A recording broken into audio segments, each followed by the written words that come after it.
আসসালামু আলাইকুম everyone, welcome back to my channel and new video. আমি ওয়াহিদ।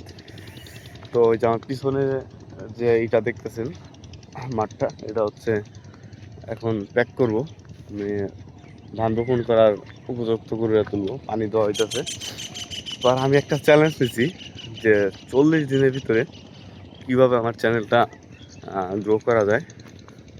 তো আমি 40 দিনের ভিতরে 40,000 সাবস্ক্রাইবার বানানোর একটা ইয়া করছি, চ্যালেঞ্জ নিয়েছি। দেখি এটা কত দূর কী করতে পারি। আমি কিন্তু নর্মালি ভিডিও দিতে পারি না। তো যেহেতু বাড়িতে আসছি, বাড়িতে আসার পর এখন চেষ্টা করব মানে কন্টিনিউ ভিডিও দেওয়ার জন্য, যে দিনে একটা দুইটা যাই পারি। তো এই যে এটা হচ্ছে আমার পাওয়ার টিলার। এটা দেয়া এই জমিটারে সম্পূর্ণ ইয়ার ধান রোপণ করার উপযুক্ত করা হবে, হাল বাইতে হবে। তো পানি দিতেছি ওই পাশে, আমি হচ্ছে চালে আসছি, পানির পাম্প চালে আসছি, পানি উঠতেছে।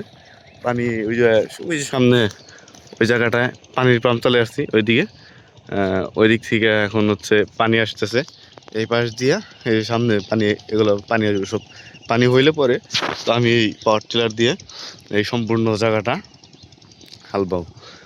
আর এটা আমার পিছনে এই যে যেটা দেখতেছেন ভুট্টা ক্ষেত, এটাও আমার জমি। তো এইখানে ভুট্টা বোনা হয়েছে। এটা পানির অভাবে তেমন ভালো হয় নাই, মোটামুটি এক কথায় বলতে গেলে খারাপই হয়েছে। দেখেন একদম চিকন চিকন গাছ, মানে মোটা হয় না আর কি। পানির অভাবে তেমন পানি দেওয়া হয় না। এটা পানি একবার পানি পাইছে, পানি একবার দেওয়া হয়েছে পানি দিনে। তো এখন যেহেতু পানির পাম্প সেট করা হয়েছে, এদিকে ধান বোনার জন্য পানি করলে পরবর্তীতে পানি দিয়ে দেবো, আশা করি মোটা হবে বা ভালো হবে।